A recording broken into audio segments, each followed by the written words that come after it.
बहू, रोज रोज मरने से तो अच्छा है एक बार में ही मर जाना। बस भाभी, बहुत बोल लिया आपने। कहीं इस तरह मम्मी से बात की जाती है? अब एक भी शब्द और नहीं, ये मम्मी है हमारी।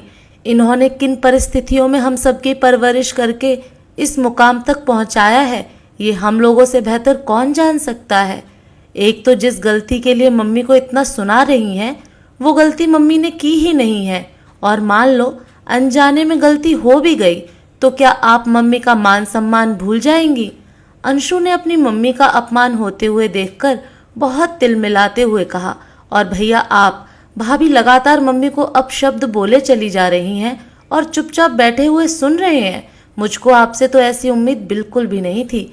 अंशु बेटा, तुम चुप रहो। अगर तुम भी बराबर से जुबान लड़ाने लगी तो इसमें और तुम में क्या फर्क रह जाएगा। अभी से पहले ही दीपा परिस्थितियों को संभालने की कोशिश करते हुए बोली, वाह मम्मी जी, पहले तो बेटे को उकसाती हो और फिर उसको समझाने का नाटक करती हो।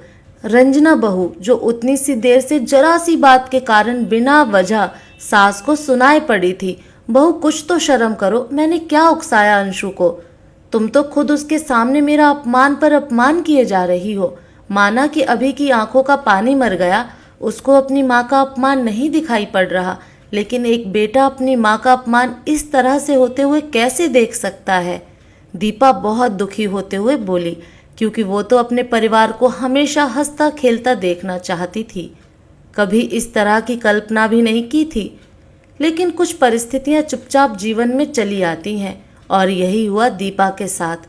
चचेरी बहन के कहने पर उसके दूर के देवर की बेटी के साथ बड़े बेटे अभी की शादी कर दी।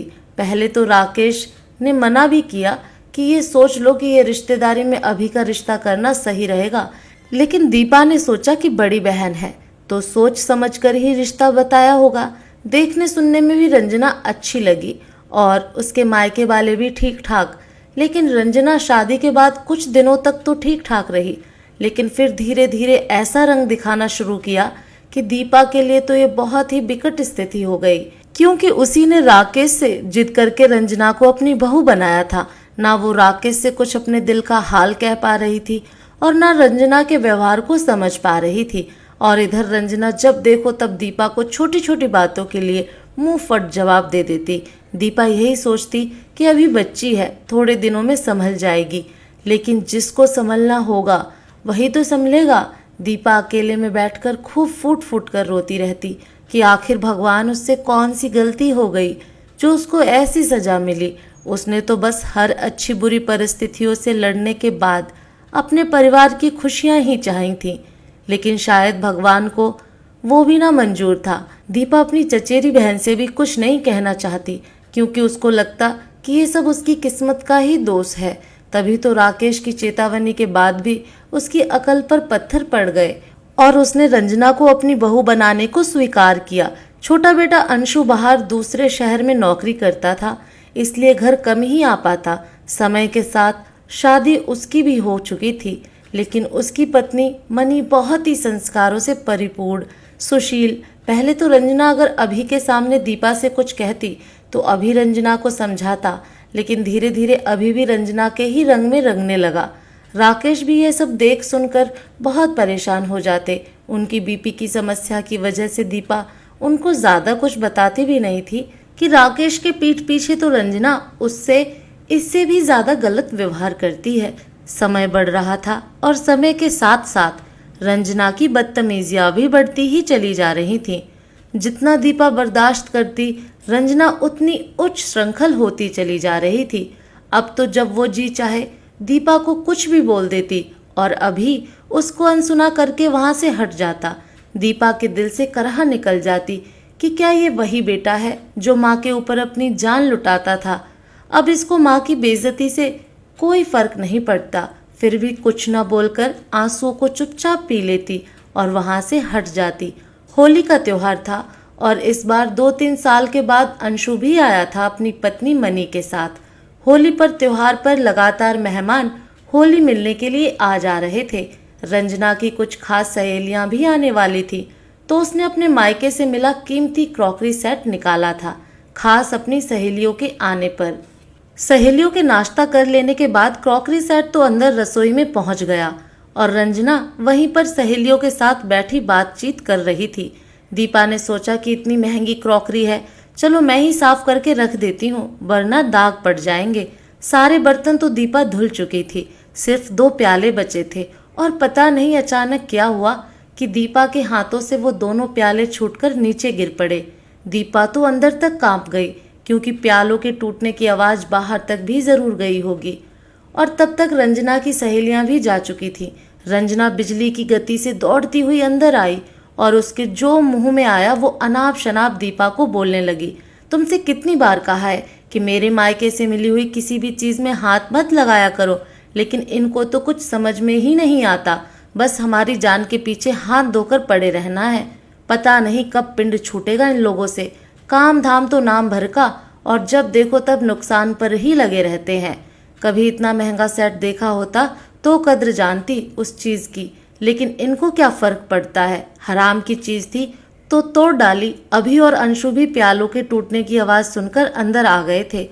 रंजना का ये सब बोलने का अभी के ऊपर तो कोई फर्क नहीं पड़ा, लेकिन अंशु के लिए ये सब बर्दाश्त करना असंभव ही था।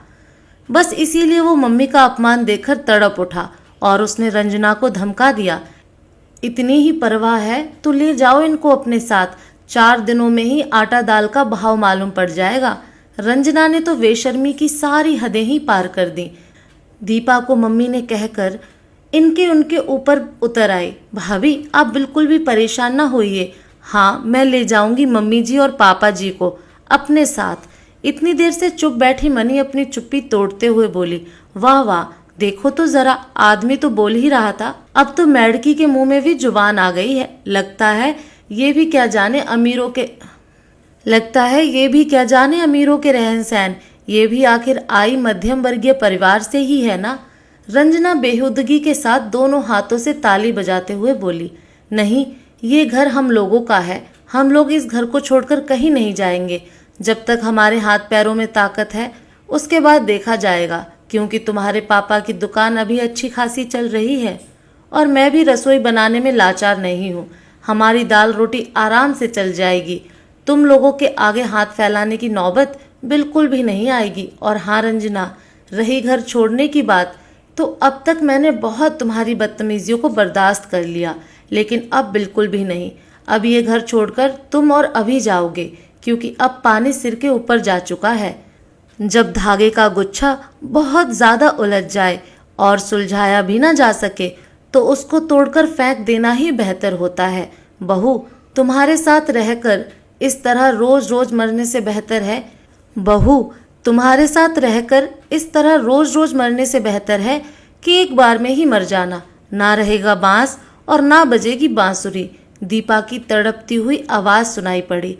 सब कुछ घूट घूट बर्दाश्त कर लेने वाली दीपा के अंदर आज की परिस्थिति को देखकर पता नहीं इतना बोलने की ताकत कहाँ से आ गई थी। शायद परिस्थितियां बहुत ज्यादा ही बिकट नजर आ रही थी इसलिए, और बर्दाश्त करना शायद असंभव सा हो गया था। मम्मी होश में भी हो कि आप क्या कह रही हो? हम लोग आखिर क्यों ये घर छोड़कर जाएं? अब जाकर अभी के बोल फूटे जब उसको घर निकाला मिल रहा था। कम से कम चलो बेटा बोले तो तुम, वरना तो लग रहा था कि तुम्हारे मुंह में जुबान ही नहीं। कम से कम चलो बेटा बोले तो तुम, वरना तो लग रहा था कि तुम्हारे मुंह में जुबान ही नहीं बची। लेकिन शायद मैं अभी तक बेहोश ही थी।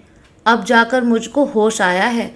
अपना दोनों का बोरिया बिस्तर समेटो और अपना नया घर ढूंढो। बस 2-3 दिन की मोहलत तुमको देती हूँ। अब तो रंजना के पैरों तले से जमीन खिसक गई कि आखिर इतना अच्छा घर कहाँ मिलेगा। अब तो रंजना ने भी रो रो कर अनुनय विनय करनी शुरू कर दी, लेकिन अब तो दीपा चिकना घड़ा बन चुकी थी। उसके ऊपर इन घड़ियाली आंसुओं का कोई भी प्रभाव नहीं पड़ने वाला था। इधर इतना सब कुछ घर में हो गया, लेकिन उस समय राकेश घर पर नहीं थे। वो किसी दोस्त से होली मिलने के लिए उसके घर गए थे। आप बिना पापा की मर्जी से कोई फैसला नहीं सुना सकती, क्योंकि ये घर पापा का है, सिर्फ आपका नहीं। अभी और रंजना अपनी दाल दीपा के आगे गलती हुई न देखकर बोले, पापा की धमकी क्या देते हो? उनकी भी आंखों से कुछ छुपा नहीं है। दीपा ने लापरवाही से कहा। थोड़ी देर बाद राकेश ने घर लौटने के बाद जब सारी स्थिति को देखा तो उनको भी बहुत ज़्यादा बुरा लगा। लेकिन अभी और रंजना उनके सामने जाकर मगरमच्छी आंसू बहाने लगे, लेकिन उनके ऊपर भी कोई भी फर्क नहीं पड़ा, क्योंकि महसूस तो वो भी कहीं ना कहीं दीपा के अपमान को कर रहे थे और उन्होंने भी दीपा के फैसले को एकदम जायज़ ठहराया और अभी और रंजना को फिर से घर छोड़ने की हिदायत दे डाली। आखिरकार अभी और रंजना को वो घर छोड़ना ही पड़ा। दीपा ने अंशु और मनी के साथ भी जाने से उस समय इनकार कर दिया, लेकिन उसने मन ही मन गहरी सांस ली कि रोज रोज मरने से तो अच्छा एक बार में ही मर जाना। दोस्तों, आज के समय में बुजुर्गों की स्थिति सचमुच बहुत भयावह हो रही है। समझ में नहीं आता कि परवरिश में कमी रह गई या नई जनरेशन ही ऐसी पैदा हो रही है। तो दोस्तों, आपको ये कहानी कैसी लगी कमेंट करके ज़रूर बताएं। फिर मिलूंगी एक नई कहानी के साथ।